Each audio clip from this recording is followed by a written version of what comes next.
Namo Buddhaya, Venerable Ajahn. In Mahayana canon, we find mention of various other Buddhas, such as Amitabha Buddha. Every morning, I do the Pali chanting, followed by 30 minutes of meditation. Then I recollect the names of Guanyin and Amitabha to cultivate mindfulness and faith. I observed that chanting their names makes my mind calm and peaceful. I was wondering if it's okay to keep practicing like this. Thank you so much, Venerable. So we recollect the qualities of the fully self-awakened Buddha. In the Mahayana tradition, this can be Amitabha Buddha, the Buddha of endless light. We chant in Pali, we sit meditation, recollect the bodhisattvas. In this way our mind can feel cool and peaceful, and collected in samadhi. Then we have the faith, the mindfulness, to bring the mind to collectedness that's firm and stable. And then we see that when the mind becomes peaceful and cool like this, the mind becomes still in samadhi, and there's no meditation word there any longer. The mind's peaceful. Then the mind having become peaceful already, the samadhi is full. And then the mind starts to, at some point, proliferate again. At that point, we contemplate the body, we contemplate rupa and nama, materiality and mentality, to see it as impermanent, stressful, and not self. Because all Buddhas teach that form and name, or materiality, mentality, are impermanent. We shouldn't cling to them, because that's the cause of suffering. They teach that form is emptiness. Emptiness is form, feeling, perceptions, formations, consciousness. They're all empty. And form, feeling, perceptions, formations, sense consciousness, they're all empty, and emptiness is the five aggregates as well. So we see everything is empty, and all is Buddha. So with this we have the mindfulness and wisdom to be able to let go. But we start by relying on the parami of the Buddhas first. We recollect them, or bodhisattvas, bring the mind to samadhi. This is walking the path of sila, samadhi, panya, virtue, collectedness, and wisdom. So keep on doing this. Keep going with what you're doing. This is the way to bring your mind to peacefulness and coolness. That's an easy way to do that. So may you keep doing it. In this way you bring your mind to the state of emptiness. I hear that some Ajahn says when one achieves Sotapanna, they will not have a sense of self even when their mind is lost. But another Ajahn says that this self can only be eradicated when one has become an Arahant. May I know what is the difference between the self eliminated in stream entry and Arahant? Thank you. So we take a look at the nature of the fetters, the samyojana. It's one Dhamma teaching. And this word fetter, it's something that ties the heart, binds the heart. So firstly, we start with the three fetters of Sakaya Ditti, Wicikicca and Sila Pataparamasa. So the fetters of personality view, clinging to rites and rituals, and the skeptical doubt. So these are the first three fetters. And the Sakaya Ditti, this personality view, it's a view that's firmly embedded in the heart, this view of self. And then there's the fetter of having doubts, not seeing clearly the path of practice to end defilement, and the fetter of practices that are not for the sake of nibbana. So this is in the beginning, these three fetters that are abandoned at the point of stream entry. Then more subtle than this, we have the fetters of lust and ill will. So these 3 fetters are abandoned at stream entry. Then the next stage, the fetters of lust and ill will are reduced, which is the stage of once returnship. And then at the 3rd stage of anagami, these 4th and 5th fetters of lust and ill will are destroyed, at which point the anagami is no longer born into this world. Then further than that, there's 5 more fetters that are more subtle that the anagami needs to abandon in order to realize arahantship or full awakening. So these are the 5 higher fetters.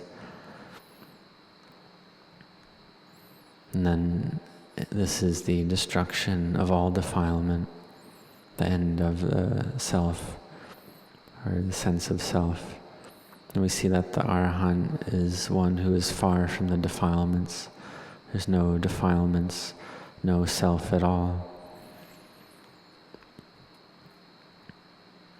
And from the beginning stages to the end, that the arahant destroys the sense of self, or all clinging to self. There's no clinging to anything as self anymore. The mind is pure. The mind is completely purified. So there's no birth into the human world, no birth into the Brahma world, no birth into the Deva world. The mind doesn't go there anymore.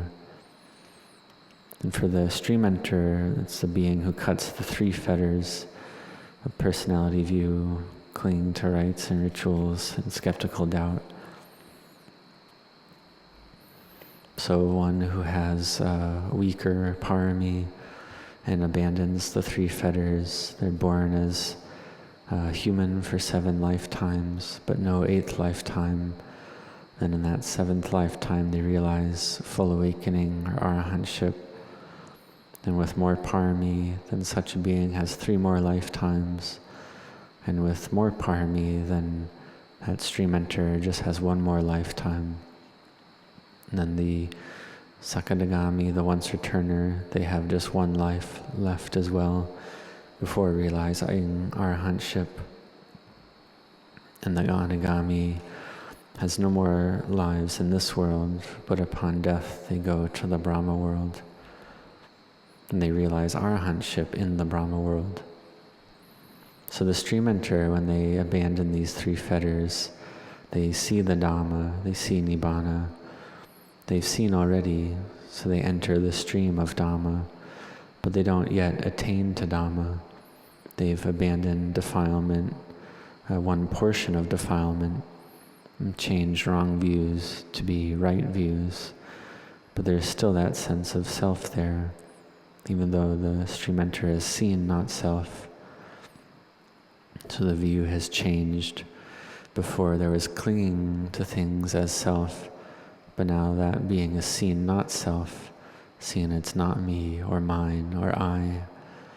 So this is abandoning the defilements to 1 degree or 1 portion. And these are the defilements that bring the mind to the lower realms, the states of woe, like the Asura realm, the animal realm, the hungry ghost realm, the hell realm. The mind no longer goes to those lower realms. They're too coarse. So the mind has mindfulness, but the mind still has a sense of self as well.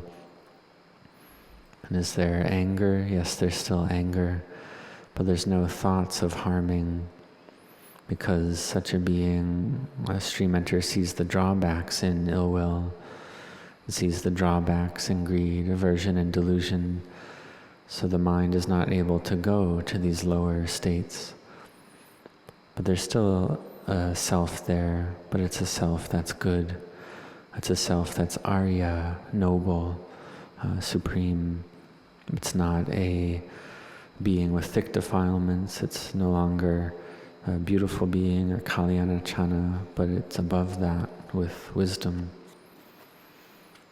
It's a being that sees the drawbacks in the cycle of birth and death and has Nibbana as the object of the mind. and no longer wants the defilement, strives to abandon defilement. We can look at the examples of Lady Visakha and Anathapindika, and still having the sense of self, having a family, having children, grandchildren, spouse, and so on, and still having clinging, having ill will, having love, having attachment, having happiness, having sadness according to causes. And both Anathapindika and Lady Visakha had the experience of a relative or child dying. And we can look at the story of Lady Visakha. She had a grandchild die, and that grandchild was very excellent, very skilled in the doing of merit, and then that child died.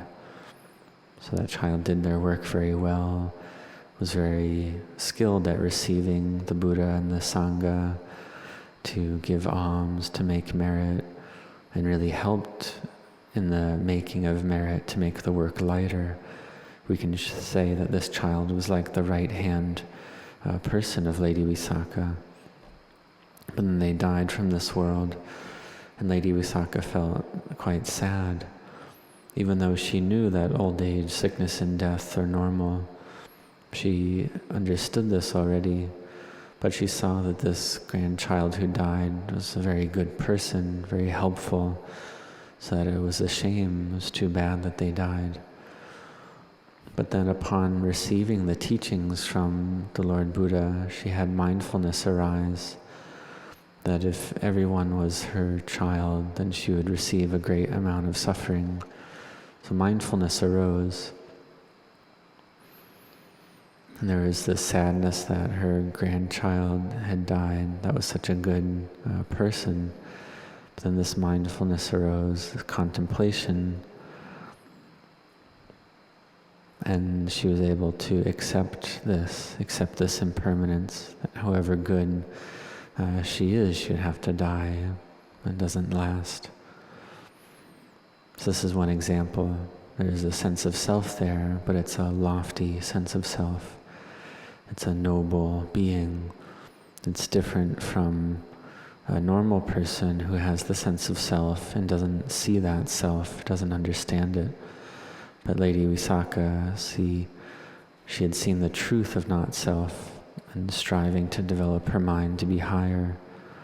But for the Arahant, they have no sense of self at all, no self there at all. They've attained to the Dhamma. So there's nothing left. Whatever arises is seen as it arises, stays for a little while and ceases. There's no clinging left over whatsoever. So this is the difference to be found there.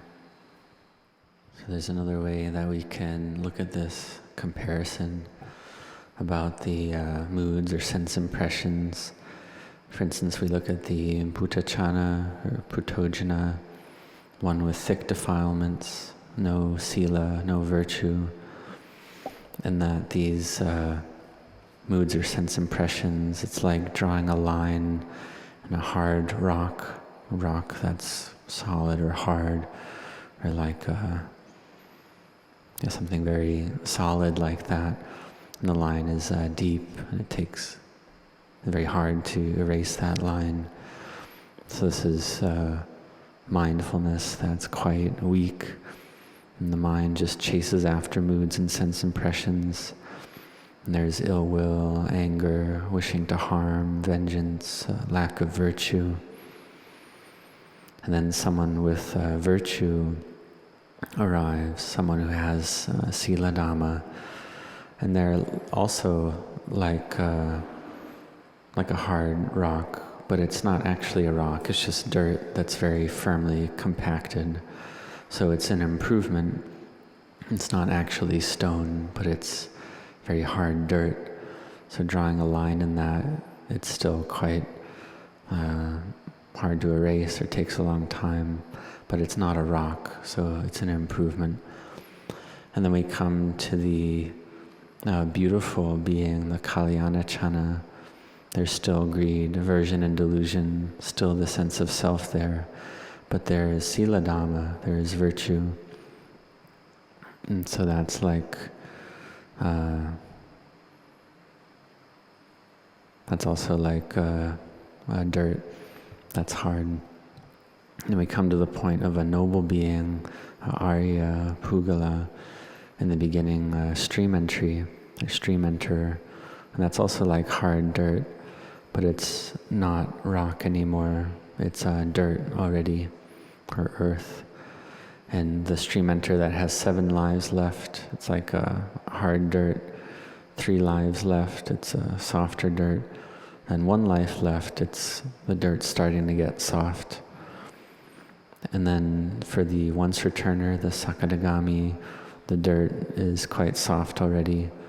If you draw a line in that soft dirt, then that line disappears quickly, gets erased quickly.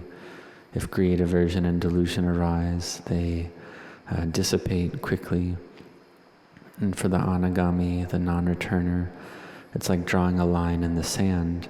In no long time, that line is disappeared or erased. And for the Arahant, the fully awakened being, it's like drawing a line in water. You can ask, well, is there a line there when you draw a line in the water? Well, there is, but it disappears very quickly. The line's completely gone. Everything's completely gone. There's nothing left at all. It's also, we can compare it to a drop of water on a lotus leaf. The water doesn't stick at all. This is the mind being separate from moods and sense impressions, and there's no self there whatsoever. So this is one example. Luang Por, I am very grateful for the teachings offered by you and the monks of Wat Map Chan. It took me nearly 62 years to find Buddha Dhamma in this lifetime. What would you recommend as practice and practice schedule for one who is already 65 years old and likely not to be in this form beyond another 15 to 20 years or less? I hope you will come to Canada and North America and give teachings very soon. I rejoice in your merits. So having heard your question, you likely have generosity and virtue established already. This is what's normal for Dhamma practitioners, to have the 5 precepts established already. So given this being the case, have a lot of mindfulness. Keep a watch over the mind with mindfulness. Watch over the mind and don't cling to anything. In your daily life, don't receive too much information. Don't receive too many impressions from the world, because you just have a little bit of time left. Like you said, you're already advanced in age when you've met with the Dhamma, just 15 or 20 years left. So now is the time to put down the things of this world and to focus on just things related to yourself. So have a lot of mindfulness during the day, whether standing, walking, sitting, or lying down. Have a lot of mindfulness. Sit meditation, like when you wake up in the morning, sit meditation. In the afternoon, before, after your afternoon rest, do chanting, meditation. When you have the opportunity, you can listen to the Dhamma. You can also read Dhamma, study Dhamma. If the mind's busy and distracted a lot, then you can read and listen to Dhamma at that time. And this way you bring your mind to be with wholesome objects frequently, meritorious objects frequently. And you chant, recollect the qualities of the Buddha, Dhamma, and Sangha, and apply your mind to the cultivation of loving kindness. So you do it like this, mindfulness and samadhi improve. Wisdom improves on its own.